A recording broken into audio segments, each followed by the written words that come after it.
क्या आपने कभी सोचा है, अगर आप किसी जंगल में रास्ता भूल जाए और हर रास्ता आपको उसी जगह वापस ले आए जहां से चले थे, तो आप क्या करेंगे? आज की कहानी है 4 दोस्तों की, जो जंगल गए थे पिकनिक मनाने, लेकिन वहां से सिर्फ 3 ही लौट पाए।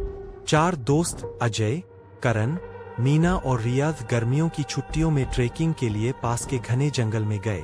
जंगल खूबसूरत था, ऊंचे ऊंचे पेड़, ठंडी हवा और चिड़ियों की आवाजें। शुरुआत में सब खुश थे। हंसी मजाक करते हुए वो लोग जंगल के और अंदर चले गए। लेकिन कुछ देर बाद रिया ने नोटिस किया कि उनके मोबाइल का नेटवर्क पूरी तरह गायब हो चुका है। मीना ने हंसते हुए कहा, कोई बात नहीं, ये तो और भी मजेदार है। किसी ने ध्यान नहीं दिया कि धीरे धीरे सूरज डूबने लगा है। करीब 2 घंटे बाद जब उन्होंने वापस लौटने की कोशिश की, तो उन्हें लगा कि रास्ता कहीं दिख ही नहीं रहा।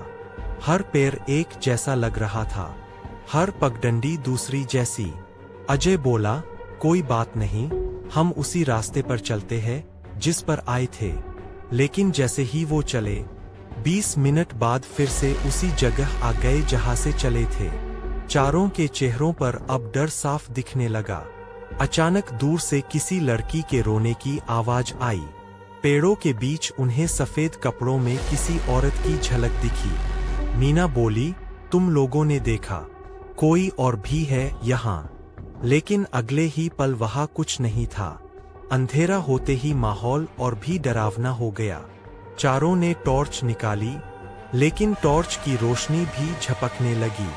अचानक करण चिल्लाया, कोई मेरा नाम पुकार रहा है। रिया ने कहा, चलो जल्दी यहाँ से निकलते हैं।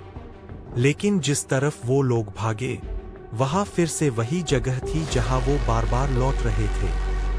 करीब रात के 12 बजे अचानक मीना गायब हो गई। उसकी चीख जंगल में गूंज उठी, मुझे बचाओ। अजय और करण भागकर उस दिशा में गए, लेकिन वहां सिर्फ उसकी स्कार्फ पैर पर लटक रही थी। रिया की हालत खराब हो चुकी थी।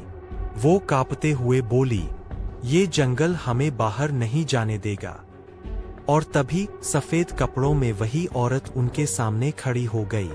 उसके चेहरे पर कोई आंखें नहीं थीं। उसने फुसफुसाकर कहा, जो इस जंगल में आता है वो यहीं रह जाता है। अगली सुबह गांव वालों को जंगल के किनारे 3 बेहोश लोग मिले, अजय, करण और रिया। लेकिन मीना का कोई सुराग नहीं मिला। कहा जाता है, आज भी रात को उस जंगल में एक लड़की की सिसकियां और मदद की पुकार सुनाई देती है। तो दोस्तों, क्या आप हिम्मत करेंगे ऐसे जंगल में जाने की? या आपको भी लगेगा कि कुछ जगहें इंसानों के लिए नहीं बनी होती? अगर आपको ये कहानी डरावनी लगी हो तो चैनल को अभी सब्सक्राइब कीजिए, क्योंकि अगली कहानी इससे भी ज्यादा खतरनाक होगी।